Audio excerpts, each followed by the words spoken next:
Assalamualaikum warahmatullahi wabarakatuh. Saya Eva Mayanti, NIM 101 2032 dari Prodi Teknologi Informasi dari kelas TF20A akan mempresentasikan tugas UTS testing dan implementasi yang diampu oleh Bapak Usni Hidayat MKom dengan tema testing aplikasi SIMITNU.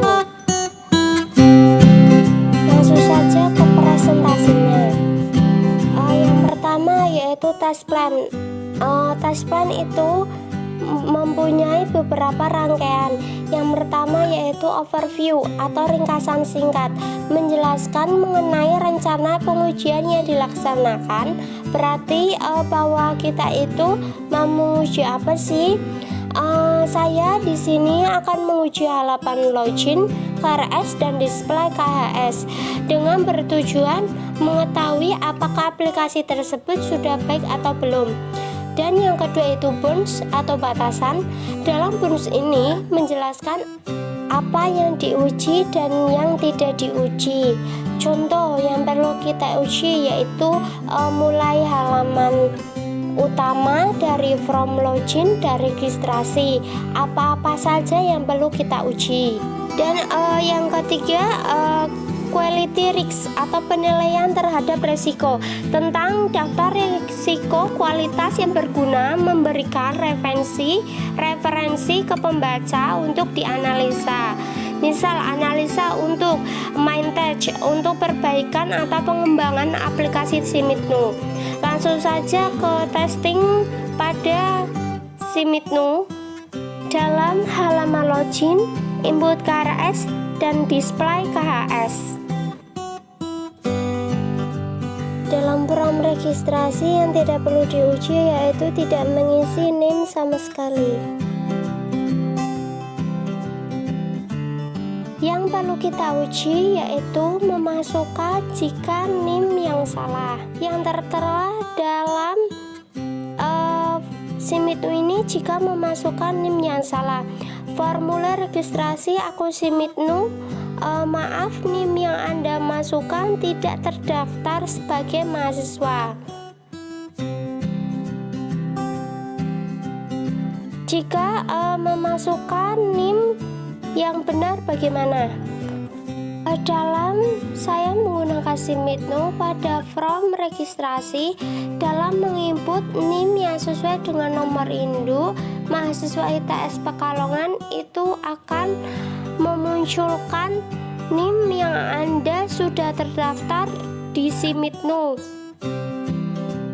Selanjutnya saya akan testing pada form login.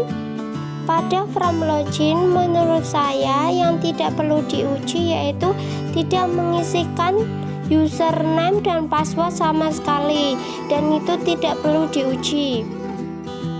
Yang perlu diuji yaitu memasukkan user yang salah atau name dan password yang salah.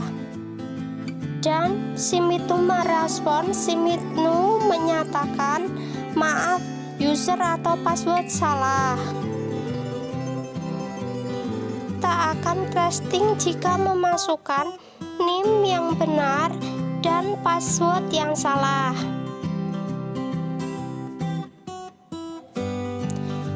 Dan SIMITNU merespon maaf, user atau password salah. Dan setelahnya kita akan menguji jika memasukkan password yang benar dengan user yang salah.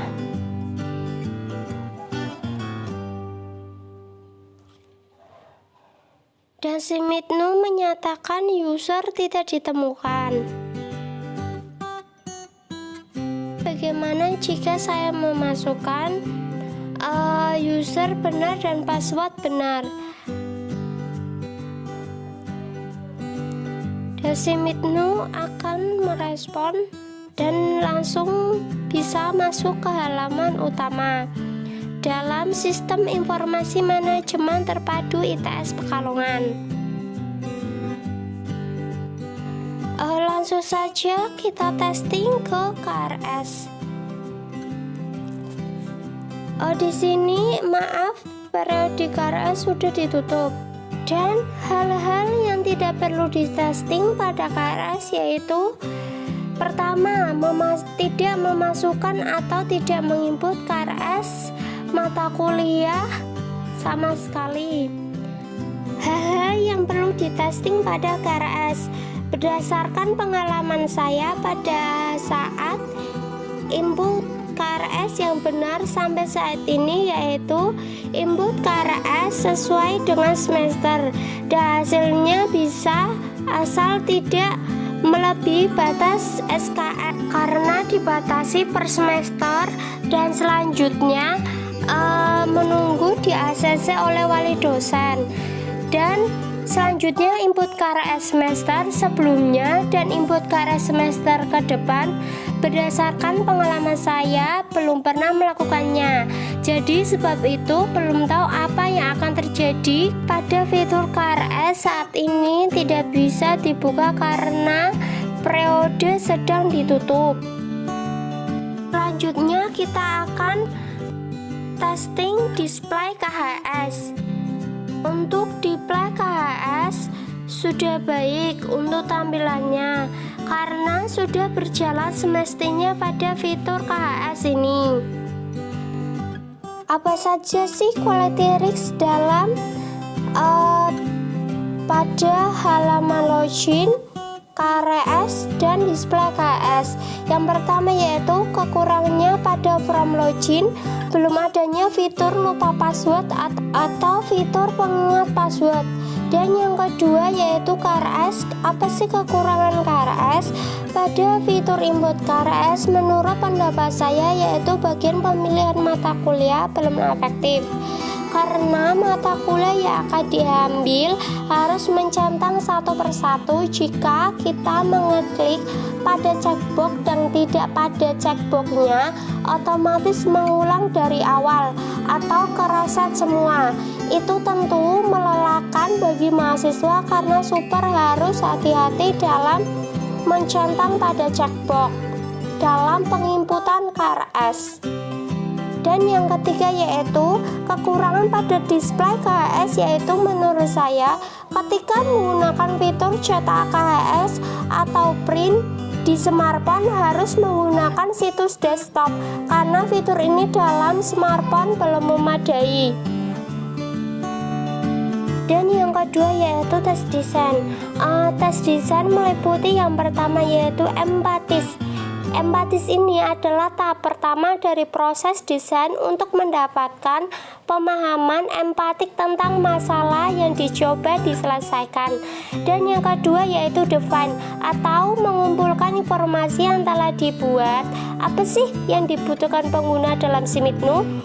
Misal, mahasiswa itu butuh grafik tentang penilaian IPK dalam per semesternya karena dapat mengetahui apakah dalam semester ini saya ada peningkatan atau penurunan.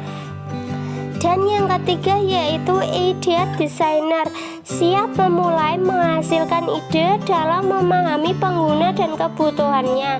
Dan yang keempat yaitu prototipe.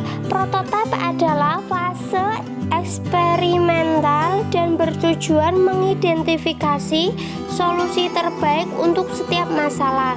Contoh, mengidentifikasi pemilihan dalam centang KRS itu sudah benar-benar sesuai yang diharapkan pengguna atau belum. Terus untuk from login, jika salah memasukkan user, solusi diberikan pemberian pop-up atau tidak. Jika kalau tidak ada pop-up, mungkin pengguna menganggap aplikasi tersebut error atau sebagainya. Dan yang kelima yaitu tes designer atau menguji produk lengkap secara ketat. Maksudnya dalam tes ini agar bisa memberikan perubahan dan penyempurnaan guna masalah dan memperoleh pemahaman sedalam mungkin terhadap produk dan pengguna. Dan yang ketiga yaitu test case. Test case adalah serangkaian tes yang digunakan untuk menentukan apakah satu hal tertentu bekerja dengan baik. Contoh uji kasus pada test case adalah dokumen yang memiliki satu set data tes. prasyarat, hasil, dan post condition. Dikembangkan untuk skenario tes tertentu untuk memverifikasi kepatuhan terhadap persyaratan tertentu.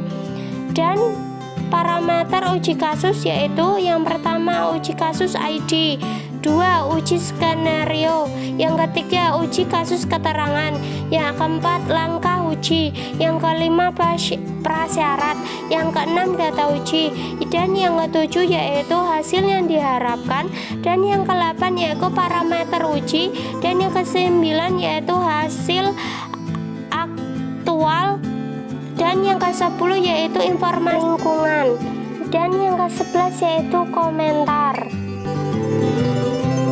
Demikian isi presentasi kali ini. Semoga apa yang saya sampaikan dapat bermanfaat bagi kita semua. Dan saya mohon maaf bila tutur kata kurang tertata atau salah kata. Wassalamualaikum warahmatullahi wabarakatuh.